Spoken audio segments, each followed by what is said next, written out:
Hello everybody, Frankie Day here for Frankie Day Models. Okay guys, for this rainy off and on day, Friday, I have for you video number 1 on a new build I'll probably be starting on. And it might turn into some kind of a buddy group build. I was thinking about having a flying boat, a group build coming up, a seaplane group build coming up. And see what you guys think about that. If anyone wants to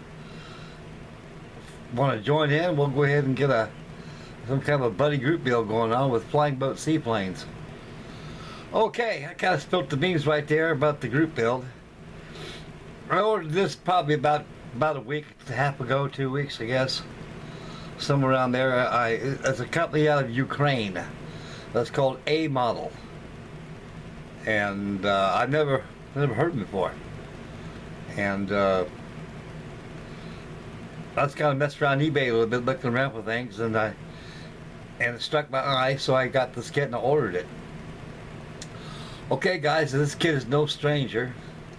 We're going to do an inbox review on this thing also. It might take up maybe 2 videos, but whatever it is, it is what it is. Alrighty then. Right behind my right shoulder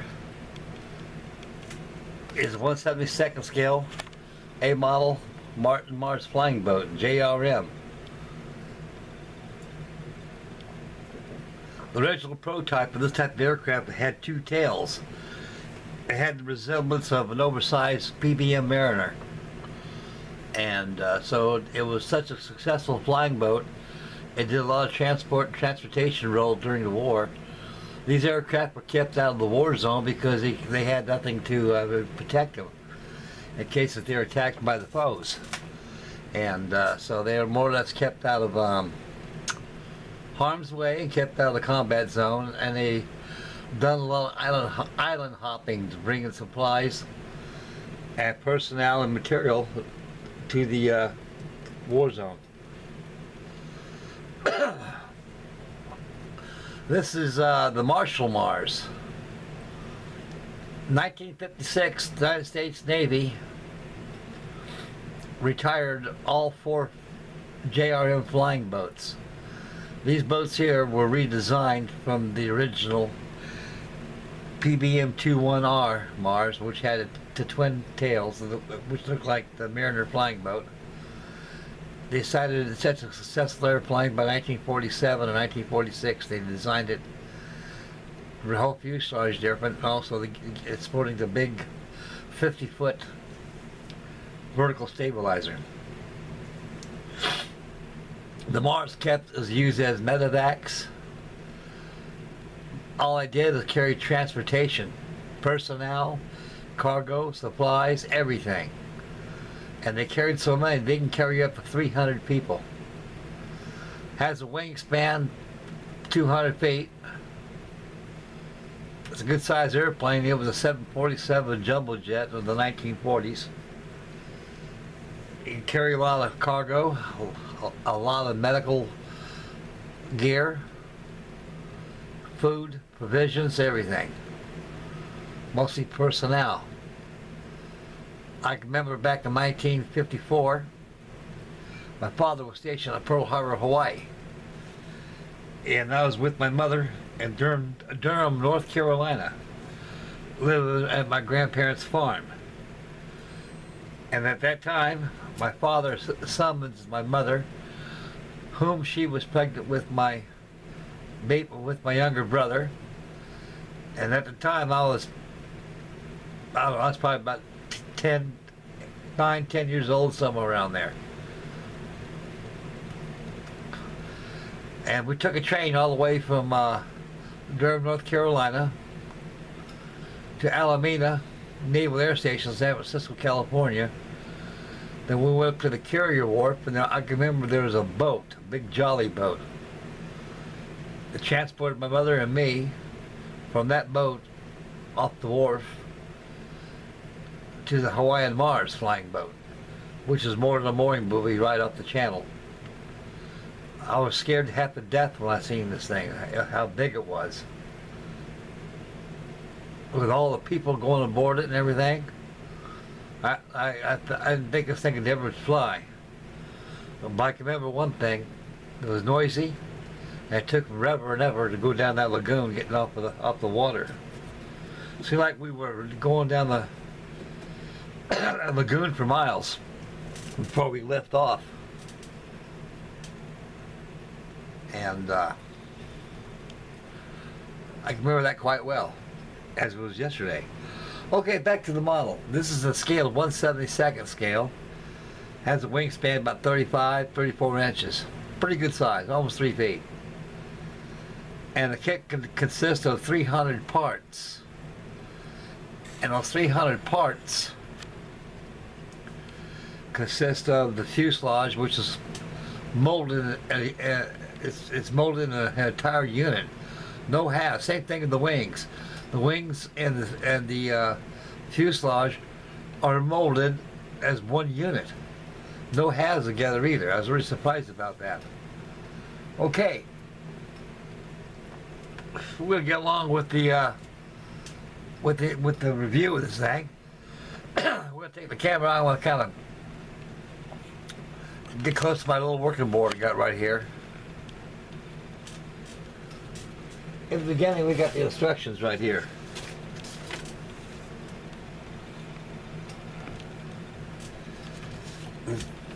It's in Russian or Ukraine, where you call it, and also in English. And of course, they got symbols too.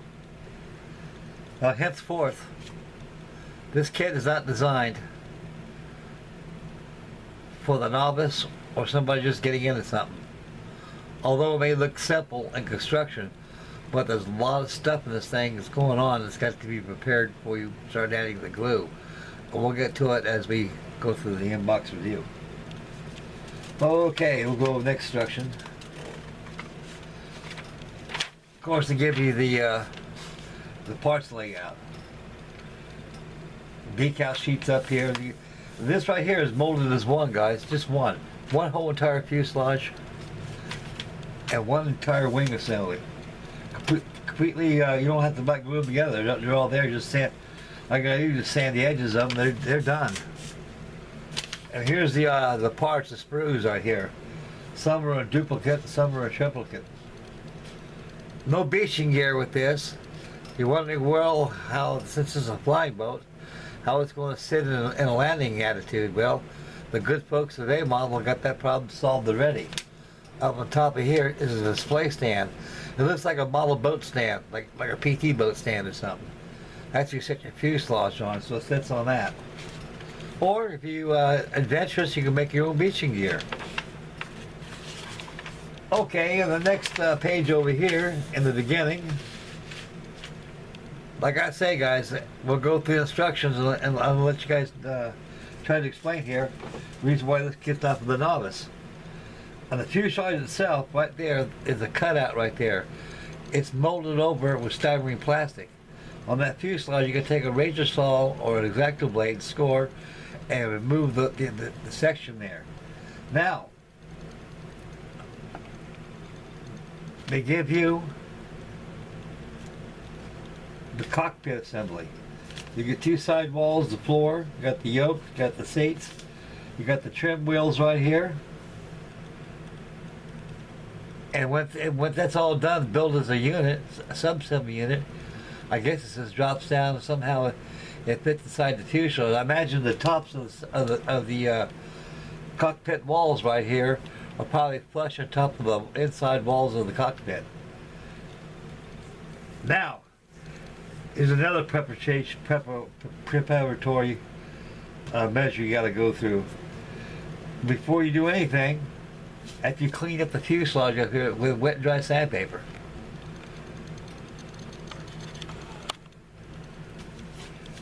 Right over here, there's a seam up there how it was molded together. This light sanding, it disappears. Now, you got all these windows right here. Now, these windows don't fit from the inside, they fit from the outside.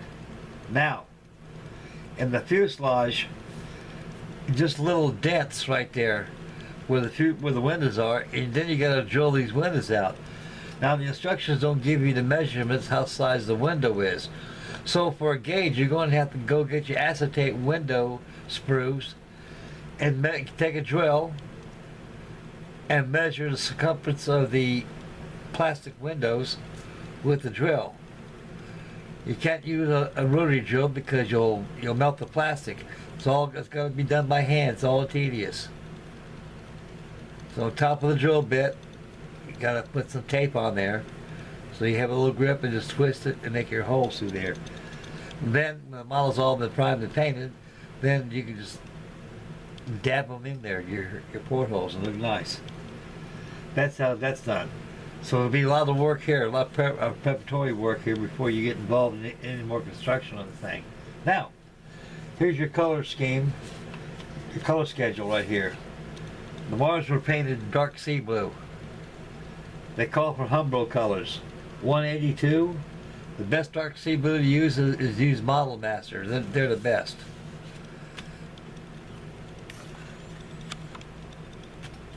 They give you colors here. Yellow is for your propeller tips. I imagine the silver is just for, I don't know, maybe the hubs, I don't know, but they were probably work for the hubs. And you got flat black that goes under the wing, actually acts as the anti-fouling of exhaust stains underneath the wings. And number 182 on the Humbrol range it calls for. So you got the top view and you got the bottom views. You can see the black on here. It's anti-fouling for exhaust. And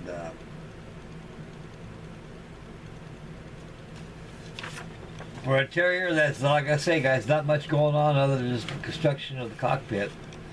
And like it's a box assembly, so it slides right inside the cockpit once that piece has all been removed. Okay, you can see where it goes right here.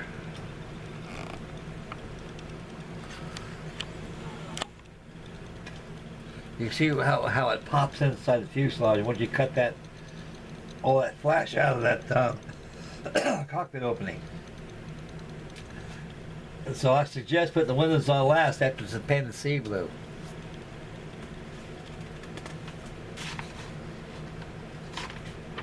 Okay, next step is the wings.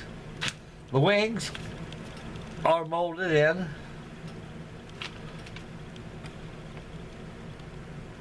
The wings have already been assembled already. So actually, all you gotta do is join the wings to your fuselage. Now, in the wing roots, and also the root of the fuselage where the wings join, there's some holes here where you drill at. Take a drill, you drill a hole there. And I guess in the sprues, they got some inserts that plug into the wings and via into the fuselage. But I'm not gonna use no plastic. There's a lot of weight in this thing. So I'm going to go ahead and use brass rod. The same thing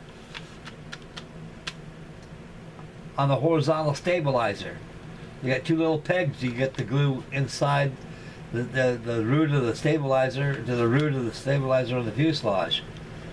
That too is going to be brass rod. Then you got your right slide cone engines with the Martin Mars used. It consists of 3 pieces. The propellers, there's 4, 5, 6, 7 pieces to propeller assembly. You got 4 blades, and you got your water jacket, which keeps the water from spraying inside your fuselage. And that's in that part also you got your hub and your shaft that goes into.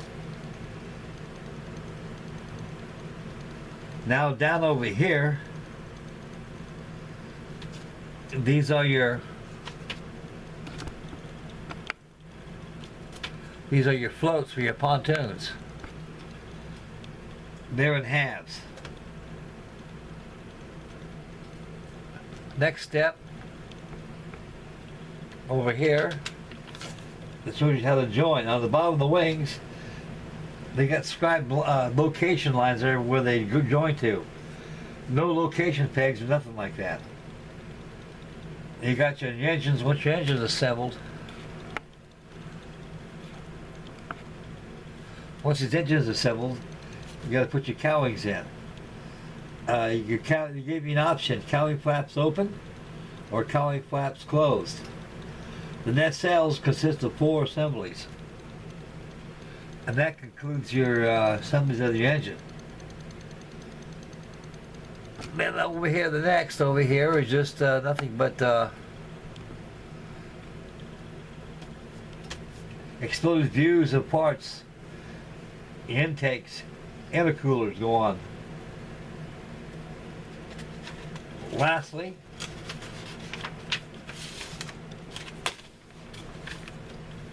there's that stand I was talking about. It puts you in mind of a model ship stand where you lay your hull down. Well, this is a hull too. So I guess that's the way they designed it.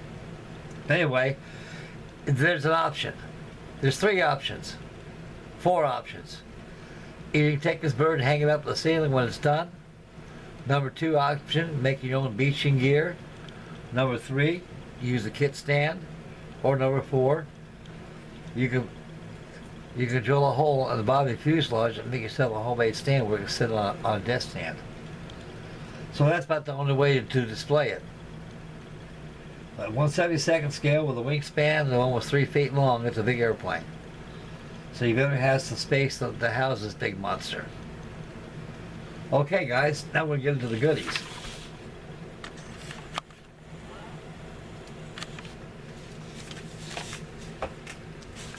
Now with instructions at the side,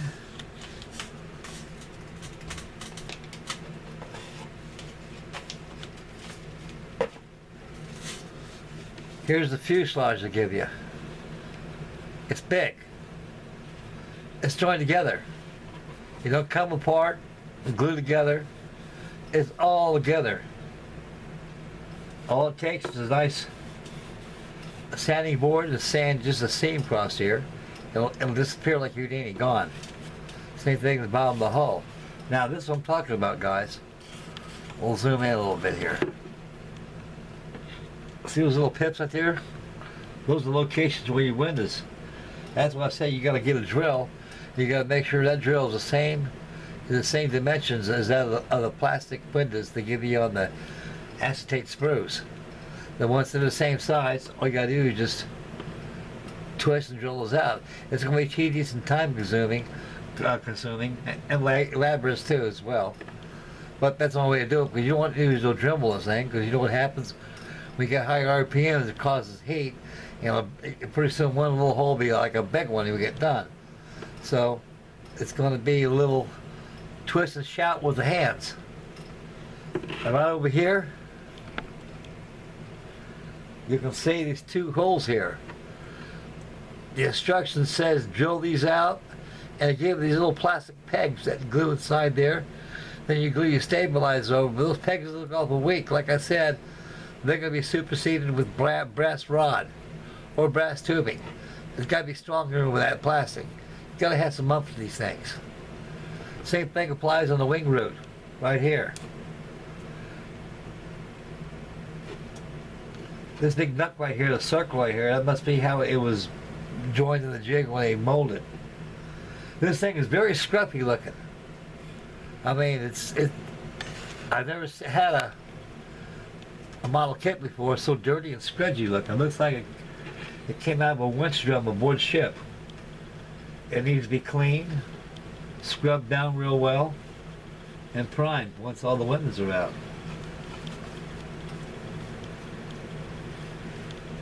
Now right here, that's what I'm talking about, right about here, guys. That all this stuff here, this matter's got to be cut out until seed opening the fuselage. Then we get done with your cockpit assembly, sub-assembly. Then when it's time to get everything going, all you do is set it inside there against those outer walls, glue flush in the inside edges of the top of the fuselage, of the opening of the cockpit, I mean.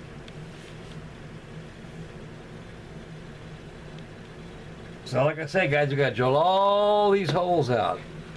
All these holes. That's a job right there to behold.